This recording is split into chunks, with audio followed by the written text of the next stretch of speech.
Assalamualaikum warahmatullahi wabarakatuh. My name is Asrul Raifuddin bin Alauddin, and my partner Mama Ikan bin Hamdan just explained some of his point, mainly about methods of seasoning. So I'm going to continue with this slide, and the point that that will be highlighted is lumber stacking.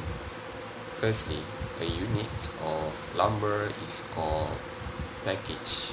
Another term for lumber stacking is charge. Charge means that the lumber has been through a kiln drying process. So the point for lumber stacking is how do we properly stack the lumber. Before I start my presentation, I just want to let the viewers know that these are some of the slides that I will be presenting with lumber stacking, with kiln and sample board, care of dry timber, and finally the conclusion. Okay, the first point on this slide is to build pile to sit perpendicular to prevail wind. The second point is to dry the stickers prior to use to avoid sticker stain lumber. All stickers must be in uniform size. As we all know, the stickers that we are talking about are the strips of wood that is usually 1 times 1 inches, and the purpose of this sticker is to allow airflow to flow properly through the package. Okay, the third point is to ensure that all boards are on the same layer and have the exact same thickness. This is to increase balance in the package. The fourth point is to place the sticker about every 12 inches and be sure to place the stickers right at the end of each row to prevent end warping. And warping is also one of the defects that occur. The fifth point is to top it with something to shed water off the board. This process is also called roofing.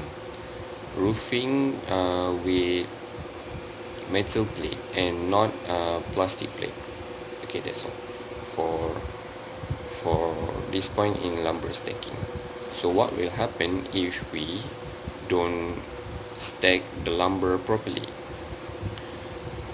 Problem that will occur when we don't stack the lumber properly is decay, twisting, and warping.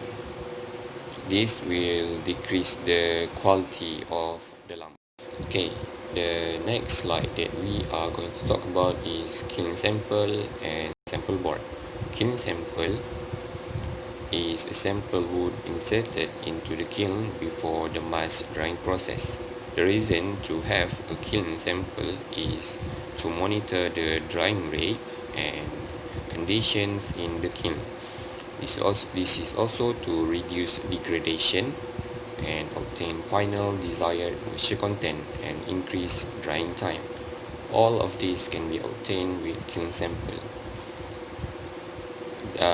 This explanation basically means that we need to test a few samples before the mass drying process to ensure that we can get a proper dried timber. Okay, there is a certain criteria when selecting the kiln sample. Firstly, the species. If we were to dry multiple species, get at least one sample of each species. So the next criteria is the thickness. The thickness of the sample should at least be 1 inch thick. The next criteria is hardwood and softwood should be sampled because as we all know, the drying rates for both of these hardwood and softwood is totally different. The final criteria is moisture content. Try to get sample that represent the air drying time in the yard. Okay, that's all. Moving on to our next slides, which is care of dried timber. The first point of this slide is to control the moisture content. The tools that we use to control the moisture content is called hygrometer, and there are many types of hygrometer in these modern days, and this is one of the examples of the hygrometer, which is called digital hygrometers. For the second point for this slide is to check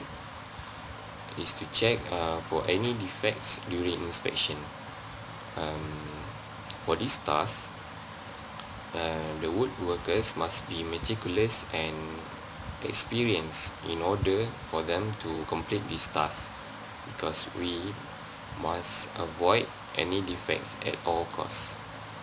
So the third point for this slide is to properly stack the lumber. This point has been explained in the previous slides, which is lumber stacking. Okay, moving on to our final slides, which is the conclusion of this whole presentation. In conclusion, every felled trees contain high sap content in the wood. There are many methods that can be used for wood seasoning, like electrical seasoning, seasoning by boiling, and so on. Then it is very important to stack the lumber, especially before through the kiln drying process. It is because we need to prevent any defects when it comes to lumber stacking. Then we need to know about the sample board and kiln sample, because those sample are for the purpose of testing the kiln drying and the drying rates in the kiln.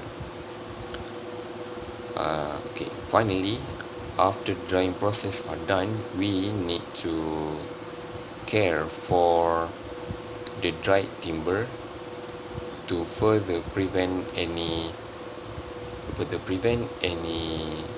defects from occurring to the dried timber.